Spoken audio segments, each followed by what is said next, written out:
Hello and welcome to the Investing Master Series. My name is James Boyd. Today's date, January 6th. We welcome you all here. And just real quick, we'd like to welcome Amanda, Silas, Willis, NGR, John, Gary.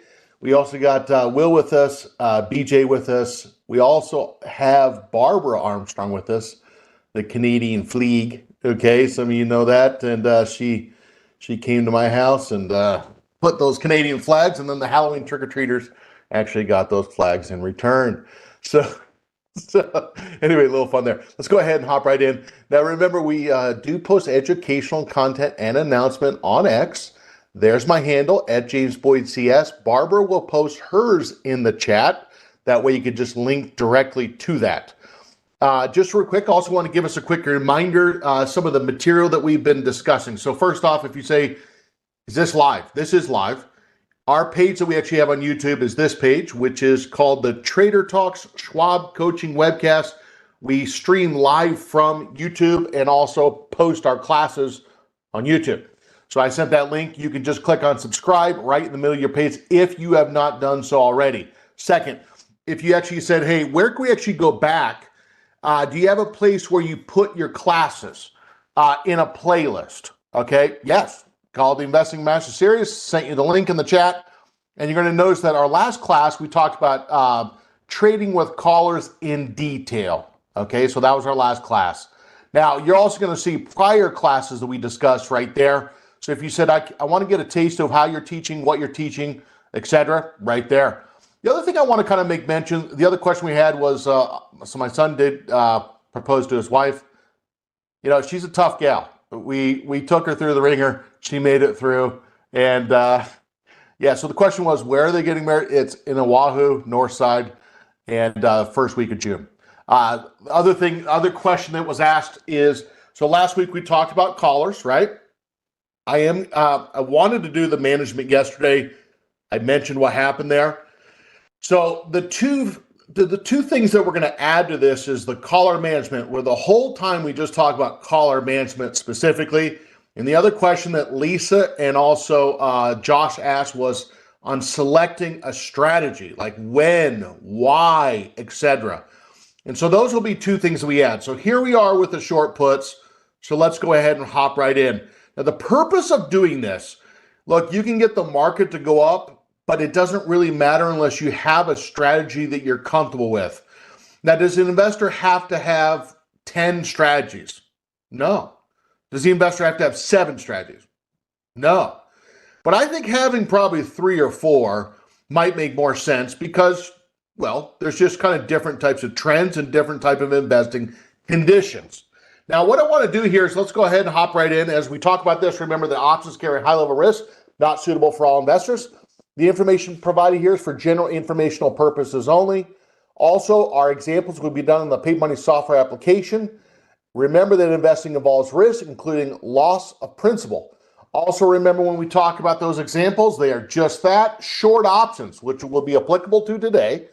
So when we say short options, what is that? We're talking about selling an option like a put.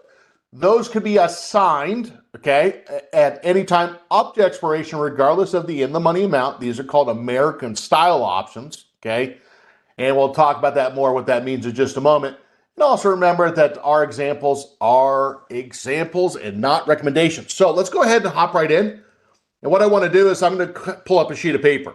Now, I want to kind of, so the purpose of me doing this again is we want to go down bullet point by bullet point of some things that are kind of important in terms of practicing. A lot of people say, well, they said to practice, but I don't know what to practice or what to even consider. That's the purpose of doing this, okay? So we're just going to call this a sold put sample plan, okay? Now, what I want to do is I just kind of want to talk about just real quick the purpose. Now, by the way, some of the things that you might actually write down are different. That's okay, okay? We're all different, but I think we're going to probably find the principles to be very similar. Practices might vary slightly, but they might be similar, okay? Now, the goal is to use a strategy, okay, not as bullish as stock initially, okay? So when I say that, what do I mean by that? Well, when we're going to sell a put, The delta is probably going to be right around 35-ish. The theta is going to be positive. Why? Because you sold the put, and the vega is going to really be minus. And what does that really mean? This means that the position is position at risk of volatility. Sorry for the spelling. Volatility rising. Okay? The position is at risk of volatility rising. Okay? Now, the biggest actually thing is we're trying, what's the purpose here again? The purpose is trying to buy the stock at a discount. The other purpose of it is we're, and by the way, trying to buy the stock at a discount while receiving a premium. Okay? While receiving a premium. Okay? Now, the other thing is, so that's the number one goal. We're trying to buy the stock at a discount, or that could be a goal. The number two goal in this case could be, is that we're, well, number one is really trying to buy the stock at a discount while receiving the premium, okay?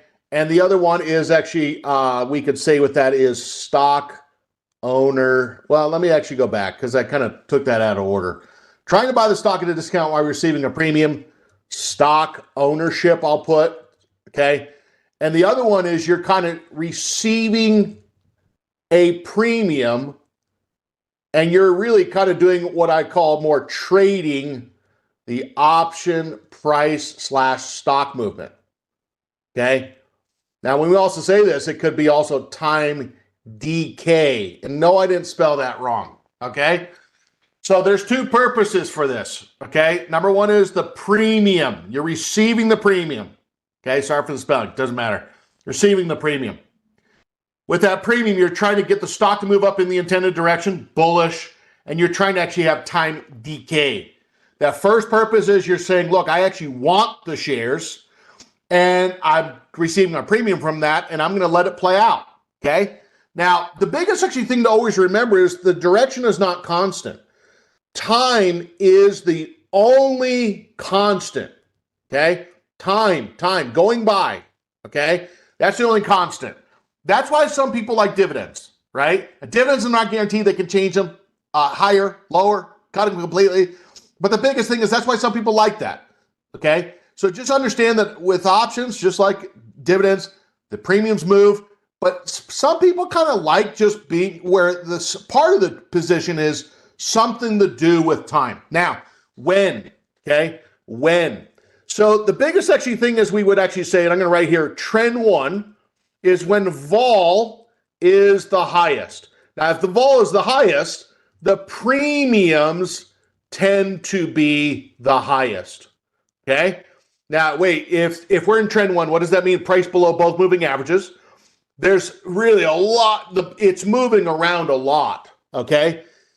And with that price moving around a lot, the volatility is higher and the option premiums would probably be potentially priced for that. Trend two, the price is above the shorter term moving average, but not the 30-period moving average. And the vol is slightly lower, okay, but still high. And the biggest actually thing is the premiums still attractive, okay? Now, the biggest thing is if we actually said trend three, vol is lower. Now, when I say lower, what does that probably mean? 14-ish. And if we said the trend three price is above both moving averages, by the way, if you don't know that by now, I don't know where you've been the last week. Trend three, vol is lower, 14-ish on the VIX, okay? And what you're going to notice is the premiums less. Now, we'll talk about what the minimum is here that some investors might be looking for, okay? Now, when we talk about when, so I'm talking about the trends. So when I say trend one, we could talk about the S&P 500 or we could talk about the stock itself. But if we saw that the S&P 500 had an 18 level, let's say VIX is the highest, I'm going to write right here the VIX is the highest. I'll label 18 VIX 18 plus. So if that VIX is 18 plus, a lot of people would probably be thinking about, I want to try to be on the selling side. Do they have to? No, you can do whatever you want, okay? But if that VIX on the S&P 500 is 18 plus, they're probably thinking about, I'm going to try to use a selling strategy, Now, the biggest actually thing is when we talk about this, I want to talk about the timing, okay?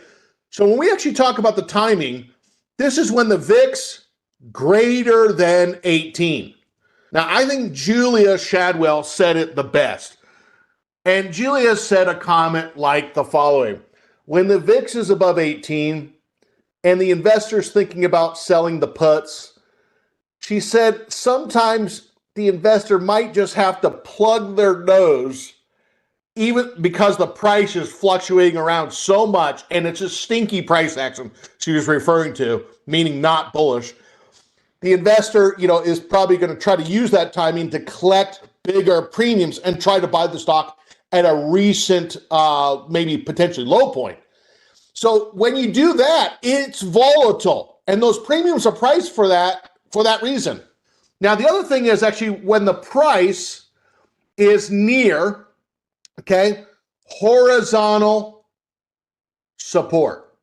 Now, when we say price below horizontal support, we're talking about the last maybe 1 to 3 months-ish, okay? So the price is falling down to a 1 to 3 month horizontal support level, most likely. And this would be, I would label this as more aggressive if no bullish MACD divergence, okay?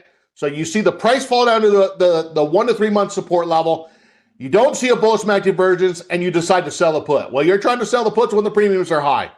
If you actually said, hey, James, I want to kind of do something more conservative, you'd be saying the same, but you're actually seeing a bullish MACD divergence. Now, if you're starting to see a bullish MACD divergence, that probably tells us that the volatility might be tightening up. It wasn't as high. And that's why some people like to do this, okay? The price falls down to horizontal support. They don't see a divergence. They're just trying to nail a support level.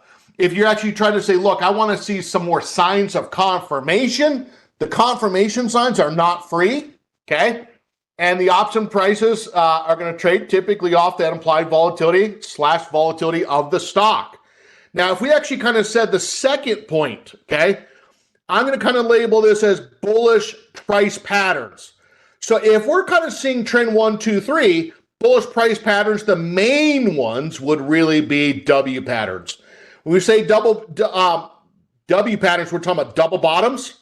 We're talking about slanted down bottoms, like a downward channel. And you're actually also seeing in this case like a tilted up W. Tilted up W is like a W, literally like W, but it's kind of tilted. And this is really kind of more like a higher low.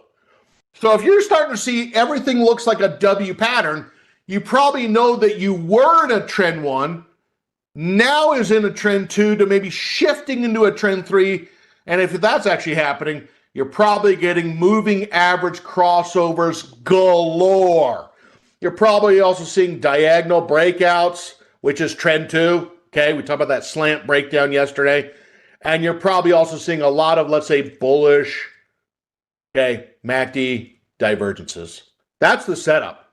Okay, so if we said, hey, when is the investor going to consider selling those pets? Well, if the VIX is 18, they're probably thinking about which stocks are falling down to horizontal support levels. Why do you say horizontal support levels and not diagonal? Well, because if the prices really get whipped, usually the diagonal support level already broke, and they check back down to those 1 to 3 months-ish support level, okay? Now, I want to kind of talk about the volatility. Volatility, okay? Now, if we take a look at this, the volatility, the focus that we might look at is maybe between 25 to 34. Now, please, someone in the comments on YouTube, don't say James cannot spell. I'm just making sure you're paying attention, okay? 25 to 34, that's that medium range. Why does it even matter? Now, by the way, when we look at that, we're going to go out 40 days-ish to expiration on the monthly options. So now, why does that really matter? Well, because we want something that has some volatility. So that way we actually get a premium. The premium can also help us with actually having a lower break even. Now, in this case, we could do, let's say, 15 to 24, But the thing is, it's just going to be lower premium. Now, I'll talk about that percentage in just a sec. We said 25 to 34 is 25 to 34 is medium. Obviously, that's leaving us out with the one other one, which is going to be higher premium. So what I want to do just for a second is I want to kind of take a look at, let's look at an example, okay? Now, when we talk about this volatility, let's say we actually chose a stock example given like Amazon, okay? Now, I want you to think about a comment that I'm going to make, okay? How many of you, let me show you a picture of the S&P 500. How many of you have ever said to yourself, I would like to buy this stock or the index or the sector or the industry group at a potential lower price? Has anyone ever said that? I would like to buy it if I could buy it here. Well, the thing is, A, you're manually waiting. Two, if you actually did a buy limit order, it doesn't mean it's going to get filled, but you don't make anything waiting. If you sell the put, you specify where you're trying to buy, and while you're waiting, you're getting the upfront premium. You have not made anything yet, but you have actually collected the premium for the obligation to buy the shares at the strike price, listen, from now until expiration. The key point there is it's not just expiration. These are American style options, okay? Now, if we actually looked at, let's say, a stock that I want to kind of practice us on to begin with, one of the stocks that's kind of been showing some bullishness. So take everything we talked about, trend trading, swing trading, etc. Anything that's bullish strategy. Well, we'd be looking for a hold, a moving average crossover, a breakout, all the above, okay? And that is what we're looking for in any bullish trade, whether it's a vertical or a cash secured put. Now, if we actually looked on this and said, James, I'm kind of seeing maybe like I'll call hold on the chart, and we're starting to really get above that 20 to 50-day high. Now, how can I see that? Well, if I go to that graph number 2 that we've been sharing, we actually saw in the last couple of days where 2 days ago we poked really that day's high. Remember, the orange line, that is the 10-day high. The blue line is the 20-day high. And it actually hit that yesterday. It plots this for us, okay? Now, what I'm going to do is let's go to the paid money account, and what I'm going to do is let's kind of talk about this. So if we went 20 to 50 days to expiration, which I'll expound upon, we're going to go look at the implied volatility, okay? Now, I'm going to use the February expiration, okay, right there. And remember we said we want to go about 40-ish days to expiration, and we're going to look for a monthly option. Well, the one in that range is right about 36. So what does this tell us? Well, it tells us that if we have a 35% plus higher premium equals lower break evens, okay? Now, just since we're on this, when we talk about expiration selection, it doesn't have to be like this. You might do something different, but our focal point that we're going to look at is 20 to 50 days to expiration, DTE, days to expiration, and we're going to target a 30 to 40 delta. Why? Well, because that's 2 strikes out of the money, OTM. Why? Well, because you're trying to buy the stock at a discount. The 2 strikes out of the money is below the current stock price. Hence, you're trying to buy the stock at a discount.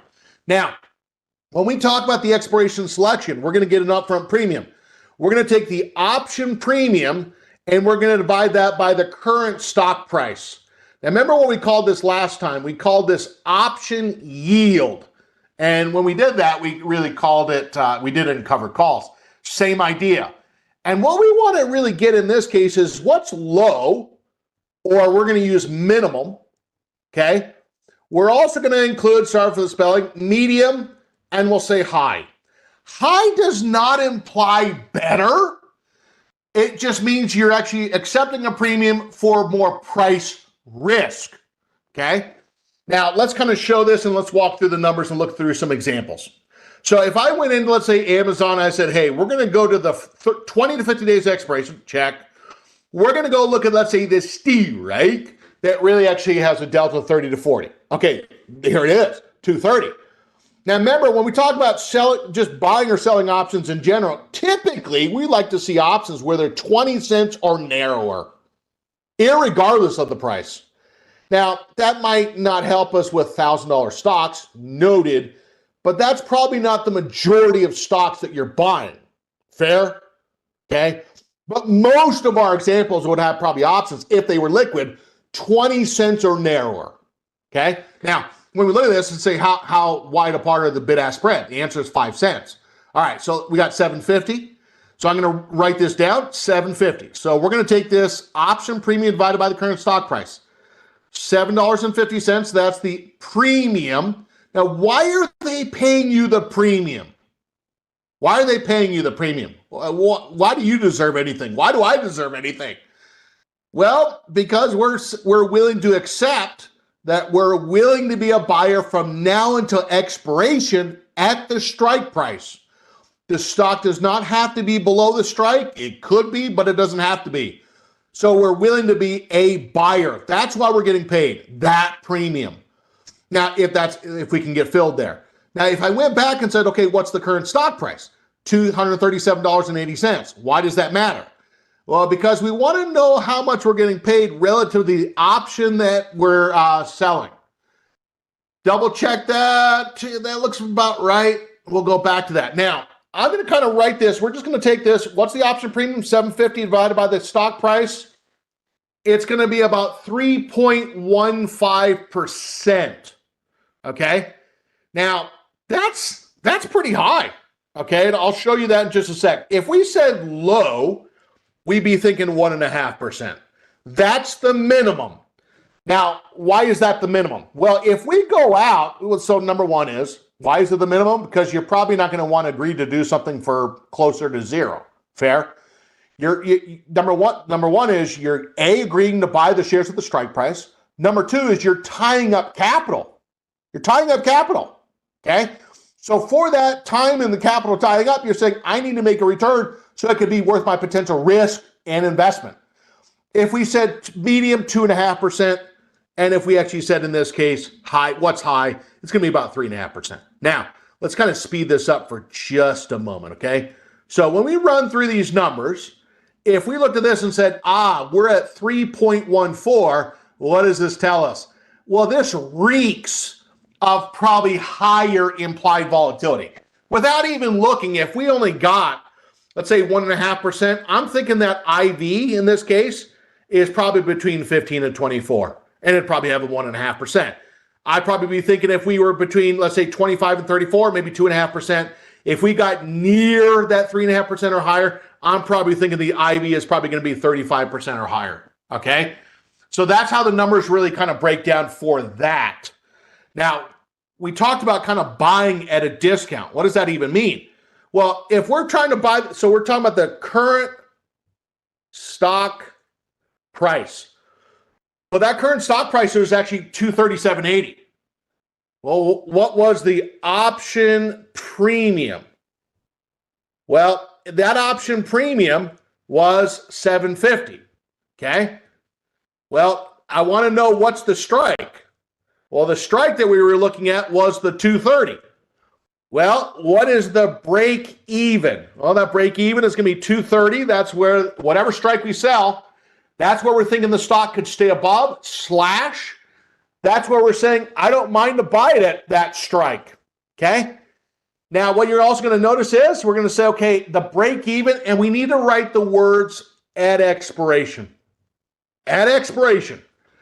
So what you're now going to see is this is where the stock is now, 237.80, and we actually have a break even of, let's say, 222.50.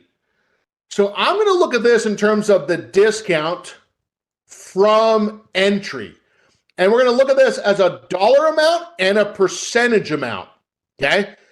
The reason why we got to do a percentage is if we did Bank of America and then we looked at something bigger like, say, I don't know, like Google at $300, $400, it's hard to match the dollar amount. Okay? But the percentage that's going to give us more of a parallel that we could actually analyze.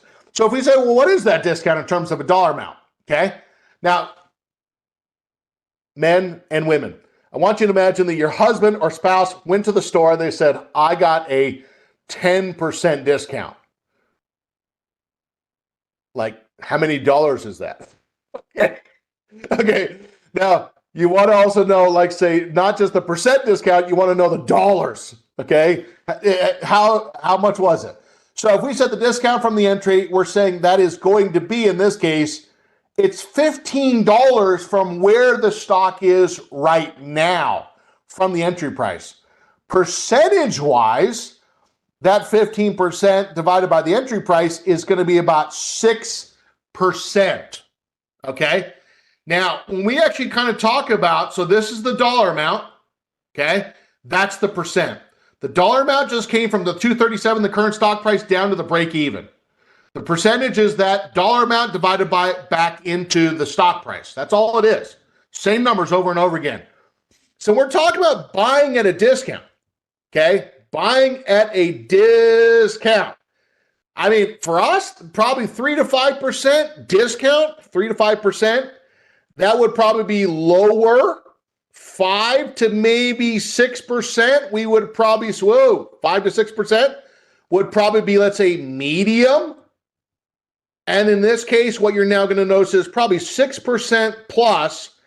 It's leading us to think that the IV is probably higher. Okay? Now, I'm going to tell you this. The people that I know that are the most confident over time, they got it through over time, they run the numbers. Okay? So my background is banking. No one walked in and I said, they look like they have money. Give them a loan. Give them money. Give them a credit card, home equity line of credit, whatever. None. Never did that. I had to analyze the numbers. Just like if you're a private banker, a banker slash at, let's say, JP Morgan. You run the numbers. If you're an investor, you run the numbers. This is not, we're trying to actually do some analysis of what the risk is and is it worth a potential investment. Now, let's kind of go back to this and say, well, how would someone, one detail I want to add here. If someone sells a put, and they did this in the IRA, we want to actually add this to this. So when we look at the expiration selection, we're talking about this is the selling the put, okay? Now, you don't have to add this, but it's something that we like to actually consider. If we say, look, I don't like the risk of the selling the put is if I have to buy the shares at the strike price, the stock could go all the way to zero. Note it. We're going to buy out of the money put with a delta less than 10. Now, there's two main reasons for that. Risk is not down to zero. And also the other thing is buying power reduction. Okay, so if you've ever tried to sell a put and said, man, that's taking up a lot of capital. Well, if you bought a put out of the money with a delta 10 or less, the buying power is not as much. Buying power less. Now, I'm specifically talking about an IRA. All right, now, let's kind of hop into this. I'm going to show this example. Now, by the way, how do you do that? Well, if I open this up and just said, how would I just do that together? We're going to right-click actually on the bid right there. Okay, we're going to go sell, and we're actually going to go to vertical. Now, we're not doing a vertical per se. We're actually selling the put at the 230, and then what we're doing is we're buying a put out of the money. Well, we could buy this one, we could buy this one, we could buy this one, and what you're now going to notice is if we bought the 195, what you're now going to see is the risk is not all the way down to zero. The risk in this case is the difference in the spread minus the credit.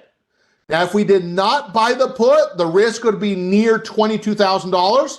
But by buying the put for about 91-ish cents, the risk is actually $2,800. So many people might like that. And I think we kind of need to include, well, we said that the risk is not down to zero, okay, on the stock price. Second is the one thing we have to add is a con. Perhaps, maybe some might view it not as a con. If we buy a put, that does add an extra 65 cents a contract. Many might say, I'm not really sure if that's bad. I mean, to not tie up as much capital, they might say, I'm fine with that, okay? You just have to make your own decision. Now, what I'm going to do is we're going to go ahead and actually send this order, and there it is. Now, I want to stop for just a second. I want you to kind of think about something when we talk about the position sizing. You have to, for example, imagine position sizing, okay? So when we talk about position sizing, we have been talking about that no one trade would equal more than, let's say, 10% of account value. So this is not, oh, now I know a certain option strategy and I'm going to sell 10 contracts. Well, how if you were assigned, the question is, if you were assigned to buy the shares, what percent of the account would that position be now?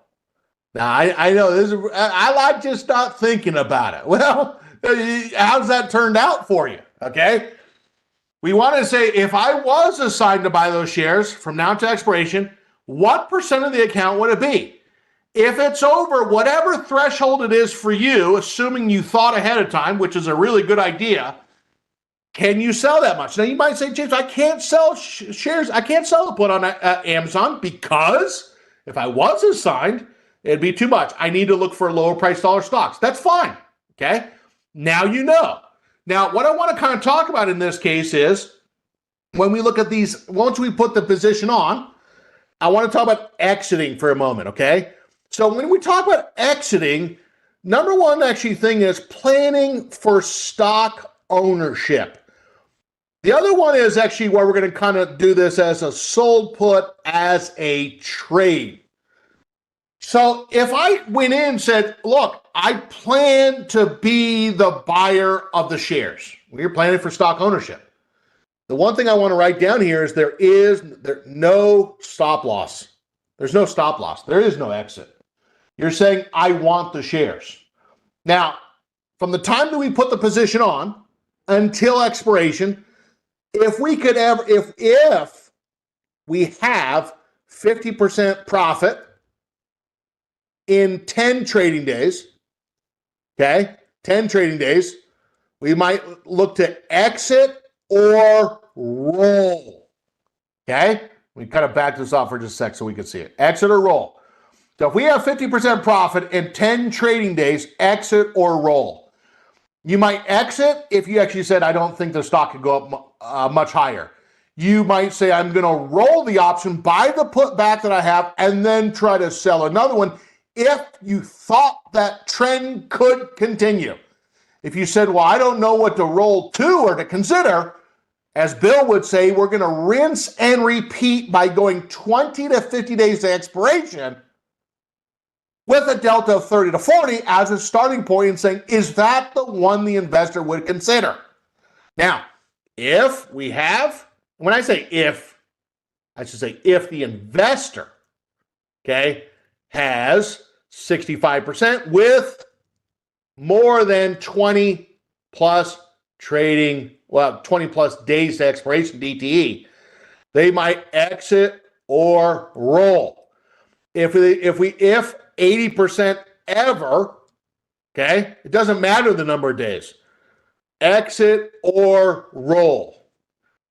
Ladies and gentlemen, that is like this planning for stock ownership. What you're trying to do is you're trying to have the stock trend, you're trying to have time decay, and if the stock trends, you're also trying to get volatility. Sorry for the spelling. Volatility to increase. No, to decrease. Because if that volatility decreases, the option price declines in value or should. Now, this is a very, very major point. When you're doing short puts, you're thinking like a store. You're trying to sell high, and buy the option back low. This is what a store does, right? They put the item on the shelf, hoping we come along, buy it, and then what do? They go back to their distributor, and then they try to buy that same thing for less, and they put it back on the shelf. So they're buying, they're actually selling high, buy low. Think like a store, okay? Now, when we also talk about selling a put as a trade here, okay? Now, the biggest actually thing is some of the cautionary things that I would kind of say selling a put as a trade. Some investors, they might say, hey, if the option, now I'm just going to kind of write things that, when might they exit? Well, number one is when the VIX, okay, has a bullish MACD divergence. Now, why would you say that first? Some of the most painful experiences that I have learned is when the investor had 5-8 of these positions, the VIX diverges, MACD diverges, and then breaks out to the upside, and the investor has a whole bunch of sold puts. They have directional risk and volatility risk. This is when the investor might say, James, I'm going to limit a certain number of trades if that was the case. Now, if you said for the paper money account, how many trades on short puts? 3 maximum. Why is that? Well, have you ever actually seen the market pull back and said, if I wasn't in these bad losing positions, I wish I had some cash back and my confidence back because now I would like to buy these things at a lower price, but I don't have any money. Well, so number one, when the VIX is low and there's a MACD divergence, limit the number of trades. What does that mean? If they, let's say they had 6 or 8 of these, the investor might say, I'm going to buy some of those back. Can anyone actually tell me which ones might be at the greatest risk? Higher IV trades. Those are probably going to be in the tech space. They're probably also going to be in the discretionary space. If the investor said, hey, I have 6 or 8 short put trades, and I got a couple of them in the tech or discretionary space, they might say, I'm going to try to get rid of those by buying them back, check liquidity, and I don't want to be long short those anymore. They might say, look, I'm fine with only having 3 of those or less in this example. I know I'm obligated. I know I'm at risk of price moving down. I know the volatility could go up. It can be painful, but I tried to raise some cash so that way if the things did fall, I could buy things at more attractive levels, perhaps, and or sell puts at a more attractive level. My gosh, if someone would have said that to me in 1996. Okay, now, the biggest actually thing is also if the stock has earnings within 5 to 7 trading days. 5 to 7 trading days. Now remember, why is that? Well, you got to remember you tend to see the volatility rise going into earnings. And so why does that matter? This could offset time decay. All right. So that's another point right there. The other point we would actually kind of make sense if we're trying to trade it. We're probably saying in this case, breaking below support. And that support tends to be the 10-day moving average, okay, / diagonal support. Now, the one thing I did not say, but we should kind of go back to, James, this is kind of like a cautionary sign for the market. That's true, okay? And you're thinking what strategies could be at risk of price going down, but also volatility going up? Number 2, if we actually saw, let's say the stock has earnings within 5 to 7 trading days, and you're doing this as a trade, not stock ownership, and the biggest actually thing is the stock is breaking below support. What this does not say is, well, what about the target? Well, if it did go up near the target, then this most likely would still be applicable for a sold put as a trade. Fair? Now, let me kind of show you something just real quick, okay? when I learned sold puts, it was kind of a little bit confusing because I was like, I don't understand. I get that if the stock goes up, yeah, I get that. And my profit goes, I get that. But I don't understand if I, let's say, buy the stock and the option, the parallel. Let's do this, okay? So one thing I'm going to do is on the charts, I'm going to go back to this and I'm just going to put a 2-box chart right here, okay? Just 2 boxes. The first box is just going to really be Amazon by itself, just the stock price. That's it. The second chart is really going to be, in this case, the option price. Now, we know the last, let's say, 3 days, here was Amazon at $225, okay? And in 3 days, the stock shot to the upside $13 per share. Okay, fine. But what does that do to the option? Okay, that's the purpose of us talking about this right now. So if the stock, for example, let's say goes to the upside, and I'm just going to delete some things or kind of close those down. So I just want a bare chart here if I can. Let's go apply. There we go. So now, if, for example, the stock shoots to the upside, what does the option do? Well, let's say a couple days ago, the investor sold the 230, okay? We're going to right-click on that. And when we right-click on that, now what we're going to do is we're going to go down to where it says More Info. And we're going to say, let's put that in the chart.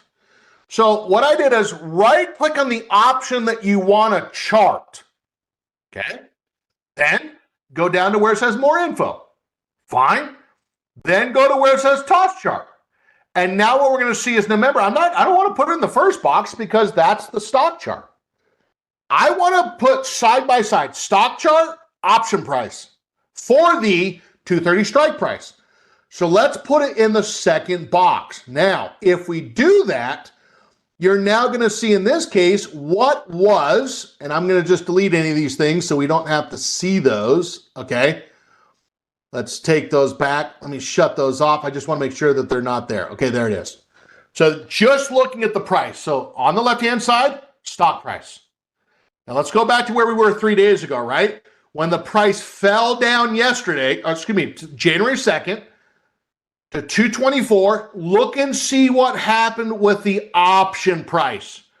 The option price, when the stock was about $225, the option price was about $13-ish or so. Right around right there. Let me put a little trend line so we can see that. Now, I'm not trying to put salt in the wound here. I'm not trying to do that. I would never do those things.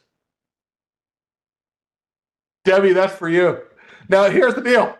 So when that stock was at 224, as the stock drops, the option premium is increasing. Now, I want everyone to say out loud, and if I can't hear you, I'm going to call you out, okay? Sell high, buy low. When that stock price drops down to that support area, sell the option price. Consider selling the option price when it's high. Because wait, if the option price is high, the break even is lower. So if we said, my gosh, the current stock price, let's say if we did this right now, the option premium is not 750, and watch this number right here.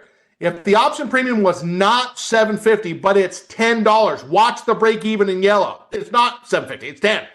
Where's the break even go? It's lower. Wonder if it's $12.50. Okay, it's lower. What happens to the discount dollar-wise from actually the current stock price? It's higher. What happens to the percent discount from the entry? It's higher.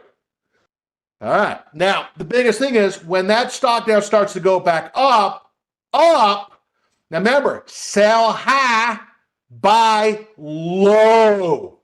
Now, my fallacy, and this is the last thing I'm going to say, I thought, well, geez, once you sell the option, you got to wait all the way to expiration. No, people might say, look, I'm trying to sell high, buy low, and that trade might only last just a couple days. It might last a day, 2-3 days, a week, 2-3 weeks. That's why you're always trying to trade something that has liquidity. Now, liquidity today does not mean liquidity tomorrow. You have to check the liquidity, okay? Now, I'm out of my time here today, but our goal was here today is to talk about a sold put sample investing plan. I want you to imagine that tomorrow or Thursday, you are going to teach. And you're going to explain to us your sold put plan. What are some of the principles and practices you try to follow? And then you're going to teach us. That's what I want you to do. So we walked through this and we kind of walked through examples as we did that and kind of talked about it in detail. We also talked about the position sizing and exiting. Go out and practice 2 to 3 of these trades a week in the paper money account if you consider using that type of strategy. And also remember that coming up next, we have Cameron May coming up next at the top of the hour. Barbara Armstrong will also be coming up at the later on today as well. Let's go back to this. Barbara Armstrong will be doing the class on getting started with technical analysis. Coming up, she is with us. So join our next class there. And just know that Barbara will be coming up later this afternoon. So follow us throughout the day. Now, I'm out of my time. Was this helpful? Now, remember with what we discussed, it was done for example, illustrative purposes only. We talked about some of the pros and cons of selling puts. And actually, we're going to be using this strategy throughout the year. And that's why we want to kind of actually hit it earlier on. So remember, this has been the class on the Investing Master Series. Thank you so much. Stay tuned for Cameron coming up next. Bye-bye.